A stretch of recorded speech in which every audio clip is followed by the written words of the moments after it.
Media మిత్రులందరికీ నమస్కారం. 2023 డిసెంబర్లో అధికారంలోకి వచ్చినటువంటి కాంగ్రెస్ పార్టీ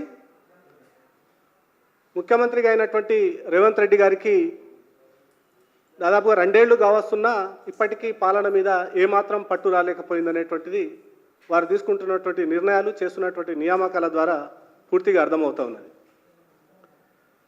రేవంత్ రెడ్డి గారు గతంలో ప్రతిపక్ష నాయకుడిగా ఉన్నప్పుడు లేదా కాంగ్రెస్ పార్టీ ఎన్నికల సందర్భంగా ఇచ్చినటువంటి హామీలను చూస్తూ ఉంటే, లేకపోతే ముఖ్యమంత్రి అయినటువంటి తొందరలో తాను చేసినటువంటి హడావుడిని చూసినటువంటి ప్రజలు ఆహా ఓహో అని అనుకున్నారు. సోషల్ మీడియాలో వాళ్ళ పార్టీకి సంబంధించినటువంటి కార్యకర్తలు కావచ్చు, లేకపోతే రేవంత్ రెడ్డి గారి అభిమానులు, సానుభూతి పరులు అయితే తాను రాసినటువంటి రాతలు, చేష్టలను చూసి ఆయన ఒక వీరుడు, ధీరుడు అని అనుకున్నారు. కానీ ఇదంతా కాదని అతి తక్కువ కాలంలోనే, దేశ చరిత్రలోనే అతి తక్కువ కాలంలో ఇంత ఘోరంగా, ఇంత విఫలమైనటువంటి రాజకీయ నాయకుడిగా, ముఖ్యమంత్రిగా రేవంత్ రెడ్డి గారు అపఖ్యాతిని మూటగట్టుకున్నారు. తన పాలనా వైఫల్యము ఎంత స్పష్టంగా కనిపిస్తూ ఉంది నేడంటే, దాదాపు తాను ముఖ్యమంత్రి అయినటువంటి 2.5 సంవత్సరాలలో ప్రతి 3 నెలలు, మహా అయితే ఒక 6 నెలలు, ప్రతి 3 నెలలు 6 నెలలకు ఒకసారి ఐఏఎస్, ఐపీఎస్ల బదిలీలను చేస్తూ ఉన్నారు. ఒక ముఖ్యమంత్రి అయినటువంటి వ్యక్తి ఐఏఎస్ అధికారులను, ఐపీఎస్ అధికారులను కనీసం పని చేసుకోనియకుండా, ఒక 6 నెలల్లో, ఒక సంవత్సర కాలము, ఒక 2 ఏళ్ల పాటు పని చేసుకోనియకుండా ప్రతి 3 నెలలకు ఒకసారి అధికారులను ట్రాన్స్ఫర్ చేయడం ఏదైతే ఉందో, కనీసం కొత్తగా వచ్చినటువంటి అధికారులు కావచ్చు, ఆ పోస్టు నుండి పోతున్నటువంటి అధికారులు ఎవరైతే ఉన్నారో వాళ్ళకు అక్కడ జరుగుతున్నటువంటి నిర్ణయాలు ఏం జరుగుతున్నాయి అనేటువంటిది కనీస అవగాహన లేకుంటే ముందే మళ్ళీ ఇంకో ట్రాన్స్ఫర్ ఆర్డర్స్ వస్తూ ఉన్నాయి. అందులో భాగంగానే నిన్న కూడా భారీ పెద్ద మొత్తంలో ఐఏఎస్ అధికారుల యొక్క ట్రాన్స్ఫర్స్ జరిగినాయి. ఇది ఈరోజు కాదు, మొట్టమొదటగా తాను ముఖ్యమంత్రి అయిన తర్వాత 2024 జనవరి 3వ తారీఖు నాడు ఈ ఐఏఎస్ అధికారుల బదిలీల పర్వం అనేటువంటి కొనసాగింది. ఆ రోజు నుండి ఆ తర్వాత జనవరి 25వ తారీఖు నాడు ఒక ట్రాన్స్ఫరు, అక్టోబర్లో మరొక ట్రాన్స్ఫరు, నవంబర్లో మరొక ట్రాన్స్ఫరు, ఏప్రిల్ 27వ తారీఖు నాడు మరొక ట్రాన్స్ఫర్ 2025, ఆ తర్వాత ఏప్రిల్ నుండి నిన్న జూన్, మే, జూన్ 2 నెలల్లోనే 12వ తారీఖు నాడు 2025వ తారీఖు నాడు నిన్న మరిన్ని బదిలీలు జరిగినాయి. అంటే సరాసరి 3 నెలలకు ఒకసారి ట్రాన్స్ఫర్స్ జరిగితే ఇక అధికారులు ఏం పనిచేస్తారు? అక్కడ కొత్తగా వచ్చినటువంటి అధికారి కనీసం తన కుర్చీలో తాను సర్దుకోకముందే మళ్ళీ ఇంకొక ట్రాన్స్ఫర్ ఆర్డర్ రావడం ఏదైతే ఉందో, అది అటు ముఖ్యమంత్రి గారికి కావచ్చు, ఆ పాలనా అధికారికి కావచ్చు, ఏమాత్రం అవగాహన రాకంటే ముందే ట్రాన్స్ఫర్లు కావడంతో ప్రజల యొక్క అర్జీలు ఏవైతే ఉంటాయో, ప్రజల యొక్క సమస్యలు ఏవైతే ఉంటాయో, ప్రజల యొక్క కష్టాలు ఏవైతే ఉంటాయో వాళ్ళు చెప్పుకుందామంటే కూడా ఒక అధికారి మారిపోయిన తర్వాత మళ్ళీ ఆ సమస్య మొదటికి రావడం, ప్రజల కష్టాలు, ప్రజల ఇబ్బందులు ఎక్కడేసిన గొంగడి అక్కడిగానే మారిపోతా ఉన్నది రేవంత్ రెడ్డి గారి యొక్క పాలనా వైఫల్యం, తాను తీసుకుంటున్నటువంటి విఫలమైనటువంటి నిర్ణయాల కారణంగా. రేవంత్ రెడ్డి గారు ప్రతిపక్ష నాయకుడిగా ఉన్నప్పుడు మాట్లాడినటువంటి మాటలను చూస్తే ఒక పాలనా దక్షత కలిగినటువంటి నాయకుడు అని చెప్పేసి కొంతమంది అనుకున్నారు. కానీ ఈ నిర్వాకం చూస్తున్న తర్వాత మాత్రం చాలా స్పష్టంగా అర్థమవుతా ఉన్నది, రేవంత్ రెడ్డి గారు తన వైఫల్యాలకు తాను కారణమా, లేకపోతే తన అధిష్టానం కారణమా సమాధానం చెప్పేటువంటి పరిస్థితి ఉన్నది. ఎందుకంటే మొన్న కూడా ఏదో ఒక సభలో మాట్లాడుతూ, నేను ఫలానా చోట చదువుకున్నాను, ఫలానా చోట ఓనమాలు నేర్చుకున్నాను, ప్రస్తుతానికి ఉద్యోగమేమో మా నాయకుడి దగ్గర పనిచేస్తున్నా అని చెప్పారు. మీరేమో ఆ నాయకుడి దగ్గర పనిచేస్తా అని చెప్తారు. మీ నాయకుడేమో ఒక భావజాలం కలిగినటువంటి వ్యక్తుల చేతుల్లో బందీగా ఉన్నారు. ఆ బందీగా ఉన్నటువంటి వ్యక్తి యొక్క చెప్పు చేతుల్లోనే తోలు బొమ్మలుగా మీరు ఆడుతూ ఉన్నారు. ఇదంతా తెలంగాణ ప్రజలకు గుదిబండగా మారుతూ ఉన్నది. మీరు ఒక రాజకీయ నాయకుడి దగ్గర ఉద్యోగం చేస్తున్నా అంటే మీకు ఓట్లేసి గెలిపించినటువంటి తెలంగాణ ప్రజలను అవమానించినట్టుగా భారతీయ జనతా పార్టీ భావిస్తూ ఉన్నది. తన అధిష్టానాన్ని, రాహుల్ గాంధీ గారిని, ప్రసన్నం చేసుకోవడం కోసమే తన కాలాన్ని మొత్తం వెచ్చిస్తున్నారు తప్పిస్తే తెలంగాణ ప్రజలకు తాము ఇచ్చినటువంటి హామీలను నెరవేర్చే పనిలో మాత్రం ఇప్పటి వరకు కనీసం ఓనమాలు కూడా దిద్దినట్టుగా కనబడట్లేదు. కాంగ్రెస్ పార్టీ అధికారంలోకి వచ్చిన తర్వాత రేవంత్ రెడ్డి గారు ముఖ్యమంత్రి అయిన తర్వాత జరిగినటువంటి నియామకాలు చూడండి, నిర్ణయాలు చూడండి. మొత్తం ఆ అర్బన్ నక్సలైట్ల భావజాలం కలిగినటువంటి వ్యక్తులను భర్తీ చేయడానికి, అది వైస్ ఛాన్సలర్ల నియామకం కావచ్చు, తెలంగాణలో ఏదో తన దగ్గర పెట్టుకున్నటువంటి విద్యా శాఖ ఏదైతే ఉందో అక్కడ సమూలమైనటువంటి మార్పులు తీసుకొస్తా అని చెప్పి అక్కడ ఏర్పాటు చేసినటువంటి ఒక విద్యా కమిషన్ కావచ్చు, దానికి సంబంధించినటువంటి చైర్మన్ సభ్యులు అందరు అర్బన్ నక్సలైట్లతోటే ఆ మొత్తం నియమించినటువంటి పరిస్థితిని చూసినాం. పోనీ రీసెంట్గా ఎమ్మెల్సీ నియామకాలు జరిగినాయి. ఎమ్మెల్సీలో కూడా ఆ భావజాలం కలిగినటువంటి కోదండరామ్ అనేటువంటి వ్యక్తిని తీసుకొచ్చి తన పార్టీకి సంబంధించినటువంటి కార్యకర్తలను నాయకులను పక్కన పెట్టి కోదండరామును తీసుకొచ్చి ఎమ్మెల్సీని చేసిండు. ఆ కోదండరామ్ కాంగ్రెస్ పార్టీయా, ఆయనకున్నటువంటి పార్టీయా ఈ రోజు వరకు తెలియదు. కేవలం ఒక్క తాను ఎమ్మెల్సీ కావడానికి ఏకైక కారణం ఏంటంటే ఆ అర్బన్ నక్సలైట్ భావజాలం కలిగి ఉండడం, ఆ భావజాలాన్ని రాహుల్ గాంధీ సమర్థించడం, రాహుల్ గాంధీ చెప్పినటువంటి మాటలను రేవంత్ రెడ్డి గారు తూచా తప్పకుండా పాటించడమే తప్పిస్తే మరొకటి కాదని చెప్పేసి భారతీయ జనతా పార్టీ భావిస్తూ ఉన్నది. అందులో భాగంగానే మరీ బాధాకరమైనటువంటి రేపు శనివారం రోజు తెలంగాణ సినీ కళాకారులకు సంబంధించి గతంలో నంది అవార్డుల పేరు మీద ఇచ్చేటువంటి ఉత్తమమైనటువంటి ప్రతిభను కనపరిచినటువంటి సినీ కళాకారులకు నంది అవార్డు పేరు మీద అవార్డులు వచ్చేటివి. ఆ అవార్డును కూడా పేరు మార్చేసి ఈరోజు గద్దర్ అవార్డు అనేటువంటి పేరు మీద రేపే ఇస్తున్నారు మన హైదరాబాద్లోని హైటెక్స్లోనో ఎక్కడో. అసలు బాధాకరమైనటువంటి విషయం ఏంటంటే ఈ గద్దర్ ఎవరు, ఈ గద్దర్కు సినీ రంగానికి సంబంధం ఏంటి, సినీ రంగానికి తాను చేసినటువంటి సేవలేంటివి, తాను అందించినటువంటి అక్కడ ఏమైనా ప్రోత్సాహం అందించి ఉన్నారా, తన కాంట్రిబ్యూషన్ ఏంటిది అనేటువంటిది ఈరోజు కాంగ్రెస్ పార్టీ కావచ్చు, రేవంత్ రెడ్డి గారు కావచ్చు సమాధానం చెప్పాల్సినటువంటి అవసరం ఉన్నది. వీళ్ళు కేవలం ఓటు బ్యాంకు రాజకీయాలను పటిష్టం చేసుకోవడం కోసం, తమ ఓటు బ్యాంకు పక్కదారి పట్టకుండా ఉండడం కోసం ఎంతటి నీచానికైనా దిగజారుతారనేటువంటి దానికి ప్రత్యక్ష ఉదాహరణనే గద్దర్ పేరు మీద అవార్డులు ఇవ్వడం. పోనీ ఆ గద్దర్ నమ్మినటువంటి నక్సలైట్లను, ఆ నక్సలైట్ భావజాలం కలిగినటువంటి వ్యక్తులను, సంస్థలను నిషేధించింది, వాళ్ళను పొట్టన పెట్టుకున్నది, వాళ్ళను కాల్చి చంపింది మళ్ళీ ఇదే కాంగ్రెస్ పార్టీ.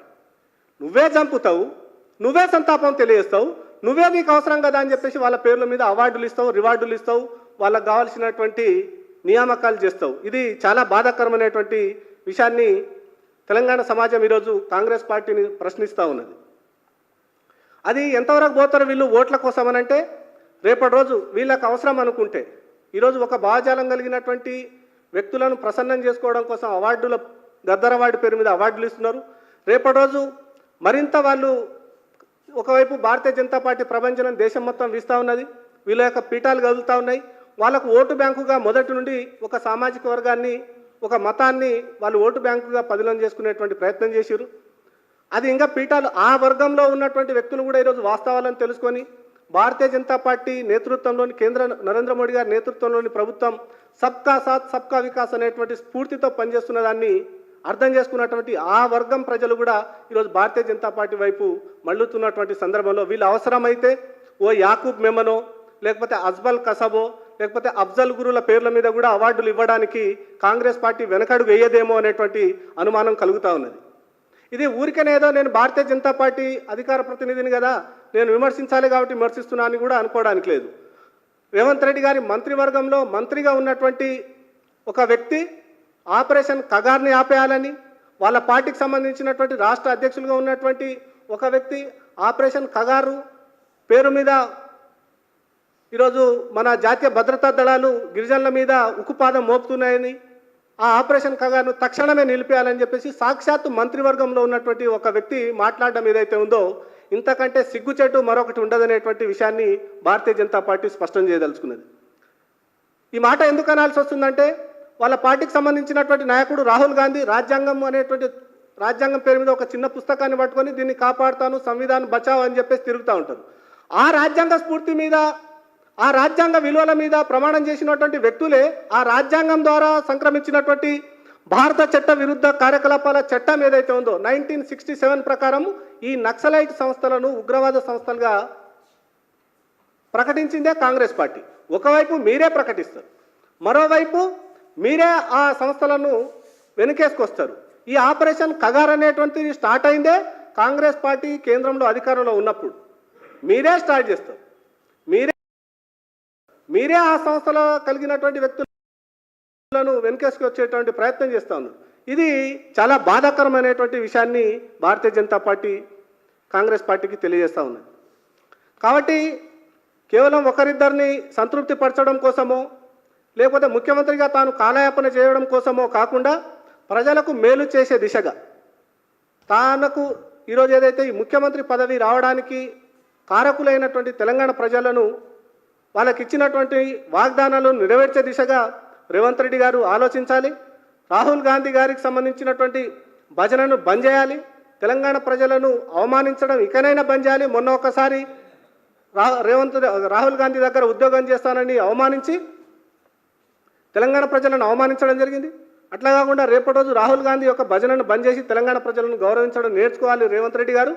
ఆ ప్రజలకు ఇచ్చినటువంటి వాగ్దానాలు, మీరు ఇచ్చినటువంటి హామీలను నెరవేర్చే దిశగా పనిచేయాలని చెప్పేసి భారతీయ జనతా పార్టీ డిమాండ్ చేస్తూ ఉన్నది.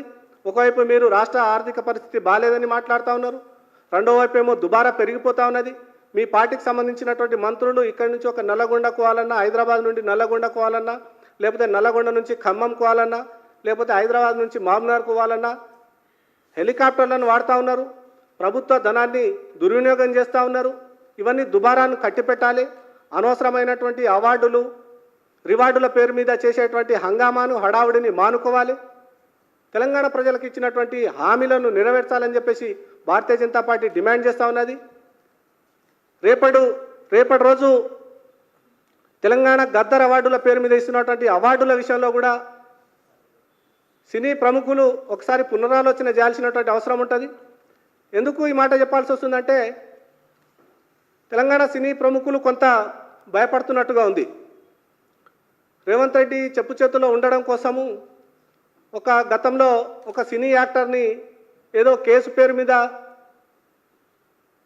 జైలుకు పంపించడము, ఆ తర్వాత వాళ్ళతో ఏదో సంధి కుదుర్చుకోవడము, మళ్ళీ అదే సినీ నటుడికి ఉత్తమ అవార్డులు అనేటువంటి పేరు మీద అవార్డు ఇవ్వడము, ఆ సినిమాను విమర్శించింది కాంగ్రెస్ పార్టీయే, ఆ సినిమాలో ఉన్నటువంటి నటులను విమర్శించింది కాంగ్రెస్ పార్టీయే, అక్కడ ఉన్నటువంటి పాత్రలను విమర్శించింది కాంగ్రెస్ పార్టీయే, మళ్ళీ వాళ్ళతోటి కుదుర్చుకున్నటువంటి సంధిలో భాగంగా అదే నటుడికి ఉత్తమ అవార్డులు ఇవ్వడము కాంగ్రెస్ పార్టీ చేసింది.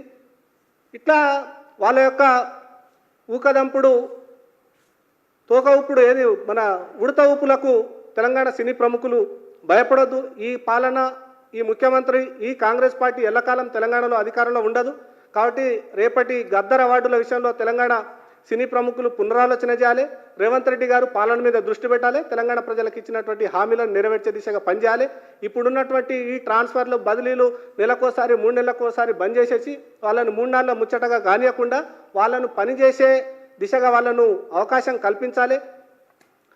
గతంలో 2014లో నరేంద్ర మోడీ గారు అధికారంలోకి వచ్చిన తర్వాత అక్కడ ఉన్నటువంటి ఐఏఎస్ అధికారులు, ఐపీఎస్ అధికారులు, గతంలో మన్మోహన్ సింగ్ గారు ప్రధానమంత్రిగా ఉన్నప్పుడు ఉన్నటువంటి అధికారులే నరేంద్ర మోడీ గారు ప్రధానమంత్రి అయిన తర్వాత కూడా వాళ్ళే కొనసాగించి వాళ్ళను నీ ఆలోచన విధానానికి అనుగుణంగా మార్చుకోవాలి.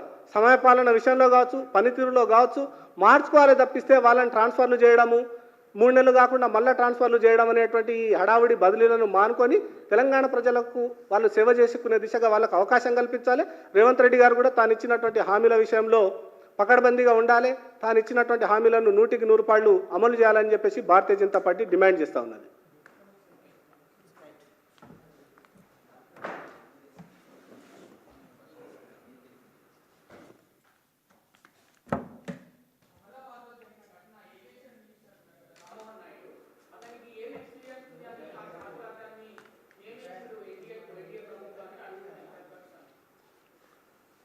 అంటే గతంలో ఏ ప్రభుత్వం అధికారంలో ఉన్నప్పుడు కూడా అన్ని నియామకాలు అనుభవాలను బట్టే రాలే.